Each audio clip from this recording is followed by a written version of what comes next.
देशवासियों, हरियाणा सरकार का पूरा ध्यान है कि प्रधानमंत्री जी का जो लक्ष्य है कि किसान की आमदनी को बढ़ाया जाए, उस दिशा में हम काम कर रहे हैं।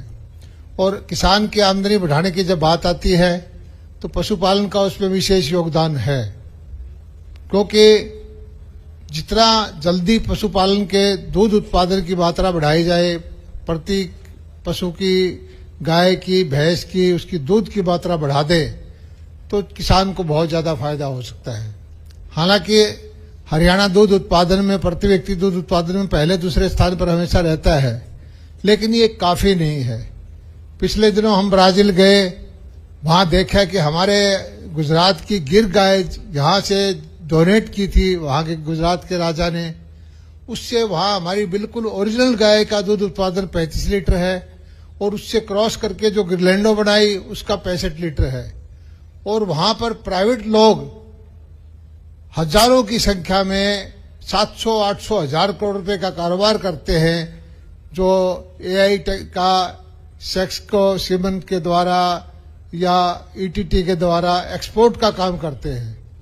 तभी से हमने शुरू किया, हमारे विश्वविद्यालय ने, कि भाई हमारे यहाँ भी ईटीटी के माध्यम से हमारे पशुओं की नस्ल को कैसे सुधारा जाए।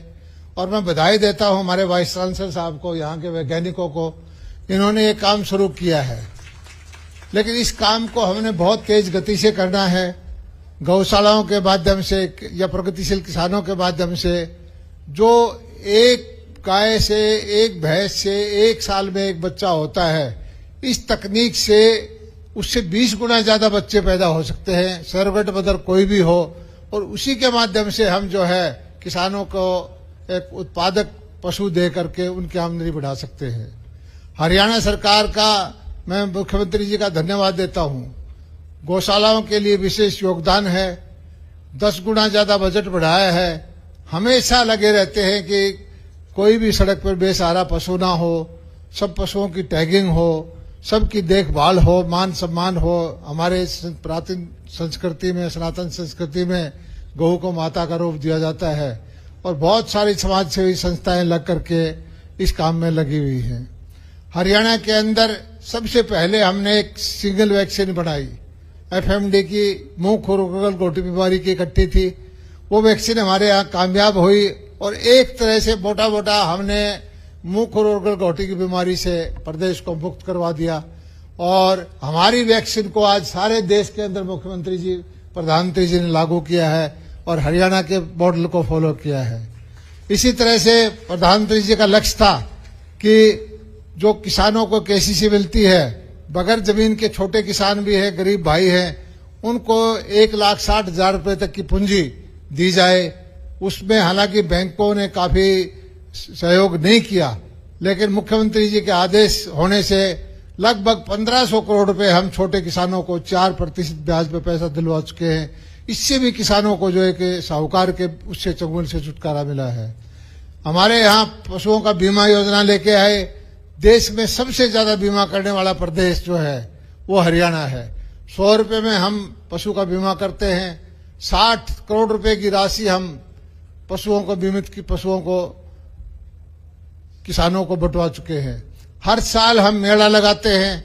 बहुत प्रगतिशील जो है पशुपालक है, इस साल भी हम फरवरी के दूसरे सप्ताह में मेला लगाएंगे। लाखों रुपए के इनाम देते हैं।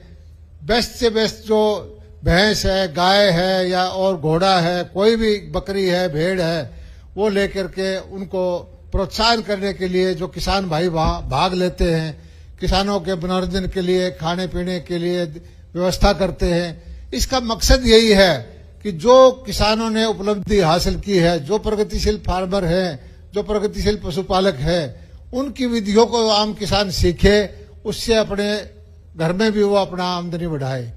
तो इस तरह की योजनाएं लेकर के हम काम कर रहे हैं। मैं समझता हूं कि किसान की आमदनी बढ़ाने के लिए पशुपालन सबसे बड़ा अच्छा कारोबार है। भेड़ बकरी पालें, उसकी योजना है। गाय पालें, उसकी योजना है। गाय के लिए चारा बनाएं, 1 करोड़ रुपए तक की उसकी योजना है। केंद्र सरकार तरह तरह की सब्सिडी देती है। मैं समझता हूं कि गांव में रोजगार देने का पशुपालन से बढ़िया कोई कारोबार नहीं है। पिछले दिनों मुख्यमंत्री जी ने एक सांझी डेयरी के नाम से भी कोई योजना चलाई है, वो खुद बताएंगे। तो हमारा मकसद ये है कि गांव में रहने वाला प्रत्येक आदमी, चाहे वो जमीन वाला हो, चाहे बगैर जमीन वाला हो, चाहे छोटा काश्तकार हो, हर आदमी सम्मान की जिंदगी जिए। हर आदमी समझे कि ये सरकार उसकी सरकार है। हर आदमी समझे कि सरकार उसके लिए योजनाएं बना रही है। तो इस तरह से करके हर कदम मुख्यमंत्री जी ये सोचते रहते हैं कि किस तरह मैं अपने हरियाणा को आगे बढ़ाऊं, किस तरह पर हर जो वर्ग है उसको आगे उठाऊं। और उसी का परिणाम है कि आज हरियाणा के अंदर तेज गति से प्रगति हो रही है।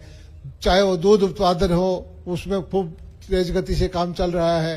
मंडियां हमारी सर्वश्रेष्ठ है, भाव हम सबसे ज्यादा देते हैं, फसलें हम सबसे ज्यादा खरीदते हैं, किसान हित में नई नई योजनाएं लेके आते हैं और हमारी सरकार किसानों को समर्पित है, किसानों के लिए काम करती है। और इस विश्वविद्यालय की वजह से मुझे पूरा भरोसा है कि हरियाणा के अंदर जो बच्चे पढ़ेंगे, जिस तरह से हरियाणा कृषि विश्वविद्यालय के बच्चे देश दुनिया के अंदर कहीं भी हम जाते हैं वहां भारत का नाम ऊंचा करते हैं। आने वाले यहाँ के जो वेट है, यहाँ के जो डॉक्टर पीएचडी रिसर्च करके हरियाणा का और देश का नाम आगे बढ़ाएंगे। मैं इस मौके पर यहाँ के सारे स्टाफ को, यहाँ के सारे टीचर्स को, यहाँ के पढ़ने वाले बच्चों को और सारे हरियाणा वासियों को बधाई देता हूँ। और कल एक जो त्योहार बना है